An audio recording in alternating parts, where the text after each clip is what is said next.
Hello friends, आपके साथ share कर रही हूँ बहुत ही इंपॉर्टेंट वीडियो। दोस्तों, जैसा कि कल मैंने आपके साथ एक वीडियो शेयर की थी जिसमें बताया था कि आज यानी कि 13 अगस्त को इनकम टैक्स में काफ़ी बड़े कदम उठाए जा सकते हैं, तो उन्हीं के बारे में इस वीडियो में हम चर्चा करेंगे। आज की वीडियो कॉन्फ्रेंसिंग में काफ़ी इंपॉर्टेंट डिसीजंस लिए गए, काफ़ी बड़े कदम उठाए गए।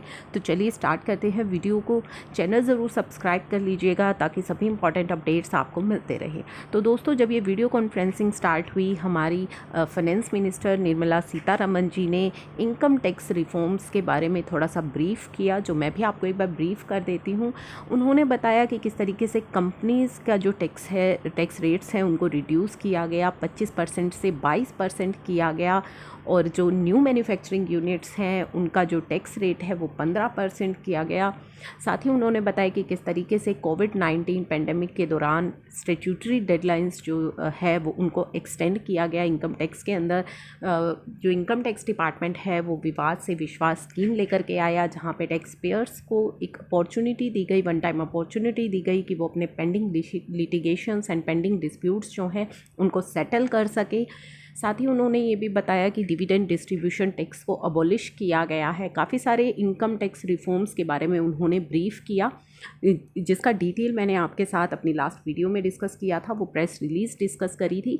तो अगर आपने वो वीडियो मिस कर दी है तो आप वो वीडियो देख लीजिएगा और ज़्यादा डिटेल्स के लिए। अब हम बात करेंगे आज जो लॉन्चिंग हुई है उसके बारे में। तो चलिए देखते हैं कि आज कौन से 3 बड़े कदम जो हैं हमारे पीएमओ के द्वारा उठाए गए। तो आज का जो विषय था, a platform for transparent taxation and honouring the honest. तो यहाँ पे faceless assessment, faceless appeal and taxpayer charter, ये 3 बड़े कदम जो हैं आज की इस वीडियो कॉन्फ्रेंसिंग में उठाए गए। एनी असेसमेंट, वो सभी असेसमेंट जो एक्सेप्शंस में रखी गई हैं उन्हें छोड़ करके कोई भी असेसमेंट जो आउटसाइड होगी फेसलेस स्कीम के वो इनवैलिड मानी जाएगी। जी हाँ, अभी डिटेल में हम इन तीनों चीज़ों को भी डिस्कस करेंगे। यहाँ पे एक बार आपको ब्रीफ किया जा रहा है। उसके बाद उन्होंने कहा कि कोई भी एक्शन, कोई भी सर्वे एक्शन जो है आपके अगेंस्ट अगर लिया जाएगा तो वो फील्ड ऑफिसर्स के द्वारा नहीं, जबकि इन्वेस्टिगेशन विंग और टीडीएस विंग के द्वारा लिया जाएगा, वो भी after the approval of chief commissioner और अबव। तो अब चलिए हम एक बार जल्दी से ये फेसलेस असेसमेंट, फेसलेस अपील्स के बारे में भी यहाँ पे देखते हैं कि क्या उन्होंने कहा है। पहले हम बात करेंगे हमारी फेसलेस असेसमेंट के बारे में। तो दोस्तों, फेसलेस अपील के बारे में, जो हमारी फेसलेस अपील है वो लागू होगी हमारी 25 सितंबर से, और जो हमारा टैक्स पेयर चार्टर है और फेसलेस असेसमेंट है वो आज से ही लागू कर दी गई हैं। फेसलेस अपील में उन्होंने बताया है कि appeals to be randomly allotted to any officer in the country. जो आपकी अपील है वो रैंडम बेसिस पे अलॉट की जाएगी इस पूरी कंट्री में किसी भी ऑफिसर को। जो आइडेंटिटी रहेगी ऑफिसर की वो आपसे अननोन, यानी कि आपसे छुपाई जाएगी, अननोन रहेगी। आपको नहीं पता कि किस ऑफिसर को वो अलॉट की गई है। आपको इनकम टैक्स ऑफिसर के पास या इनकम टैक्स ऑफिस में जाने की अब कोई रिक्वायरमेंट नहीं है, आपको कोई ज़रूरत नहीं है। The appellate decision will be team based and review. जो डिसीजन लिया जाएगा वो एक प्रॉपर टीम के द्वारा लिया जाएगा और उसे रिव्यू भी एक अलग टीम के द्वारा किया जाएगा। साथ ही उन्होंने एक्सेप्शंस भी बताई है कि कौन से केसेस को बाहर रखा गया है फेसलेस अपील से। सीरियस फ्रॉड्स होंगे या फिर major tax evasion, sensitivity search matters को, इंटरनेशनल टैक्स को, और black money act and benami property, ये सभी आपकी फेसलेस अपील से बाहर होंगे।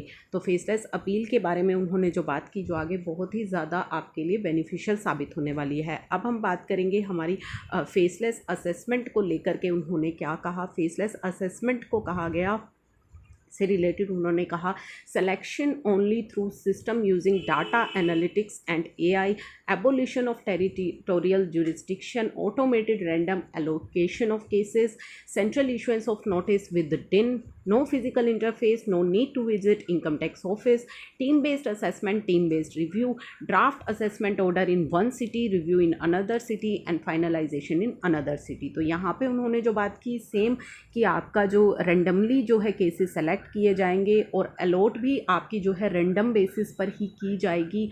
जो आपको इशू नोटिस आएगा वो भी सेंट्रल के द्वारा इशू किया जाएगा और जिस पर एक वैलिड डिन नंबर होगा।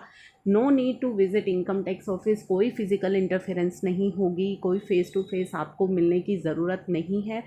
टीम बेस्ड असेसमेंट होगी, टीम बेस्ड रिव्यू रहेगा। एक सिटी के अंदर आपका ड्राफ्ट बनेगा, एक सिटी के अंदर रिव्यू होगा, तीसरी सिटी के अंदर फाइनल होगा। तो इस तरीके से अब पूरा जो प्रोसेस है वो चलेगा, जो आज तक अभी तक इनकम टैक्स में कभी नहीं हुआ, वो अब इन्होंने यहाँ पे इस लॉन्च के द्वारा लाया गया है। एक्सेप्शन सेम है जो अपील के केस में रखी गई थी। Serious frauds, major tax evasion, sensitivity, search matter, international taxation, black money and benami properties, अगर इनसे रिलेटेड आपका कोई केस है तो वहाँ पे फिर ये फेसलेस जो असेसमेंट है ये लागू नहीं होगी। नेक्स्ट, अब बहुत ही इम्पोर्टेंट मैटर जो टैक्स पेयर चार्टर के बारे में इन्होंने बात करी, टैक्स पेयर चार्टर के बारे में कि be your obligation as a taxpayer क्या होंगी। Be honest and compliant, be informed, keep accurate record, know what your representative does on your behalf, respond in time and pay in time. तो आपकी responsibility इन्होंने बताई है कि आप honest रहें, कंप्लेंट रहें इनकम टैक्स के अंदर, इन्फॉर्म्ड रहें, एक्यूरेट रिकॉर्ड रखें, साथ ही देखें कि आपका जो रिप्रेजेंटेटिव है वो आपके बिहाफ पर क्या कर रहा है, रिस्पॉन्ड करें टाइम पर और पे करें अपना भुगतान, अपने टैक्स का भुगतान टाइम पर। ये आपकी उन्होंने ऑब्लिगेशन बताई है। उसके बाद इनकम टैक्स की जो कमिटमेंट उन्होंने दी है टैक्स पेयर्स को, अभी तक तो टैक्स पेयर की ऑब्लिगेशन की बात हो रही थी, अब जो कमिटमेंट दी गई है टैक्स पेयर को वो दी गई है to provide fair, courteous and reasonable treatment दी जाएगी। Treat taxpayer as honest, आपको as a honest taxpayer जो है देखा जाएगा। To provide mechanism for appeal and review, to provide complete and accurate information, to provide timely decisions, to collect the correct amount of tax आपसे collect की जाएगी, to respect privacy of taxpayers and to maintain confidentially, to hold its authorities accountable, to enable representative of choice, to provide mechanism to lodge complaints, to provide fair and just system, to publish service standard and report periodically to reduce cost of compliance। तो यहाँ पे उन्होंने commitment दी है tax payer को। तो basically तीन बड़ी चीज़ें यहाँ पे बोली गई हैं, faceless assessment, faceless appeal and taxpayer charter. इन तीन बड़े कदमों को आज की जो ये मीटिंग है इसके अंदर उठाया गया है, जो कि की गई है तहत इन ये जो transparent taxation and honouring the honest के तहत। तो ये तीन चीज़ें थी जो आज का बड़ा मुद्दा रही इनके अंदर।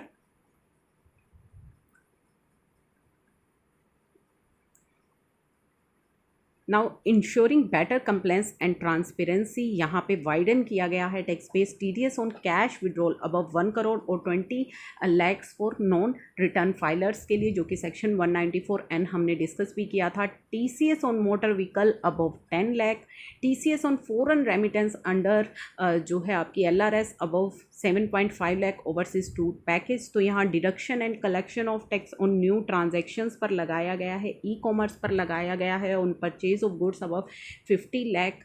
साथ ही साथ इन्होंने बताया expansion of scope of reporting of transaction, cash deposit और विड्रॉल अगर आप करते हैं 50 लाख से ज़्यादा, कैश डिपॉजिट करते हैं 10 लाख से ज़्यादा, तो ये रिपोर्टिंग होगी आपकी इन फाइनेंशियल ट्रांजैक्शंस की। Sale of foreign exchange above 10 lakh, reporting of transaction of mutual fund, credit card transactions, immovable property etcetera rationalise.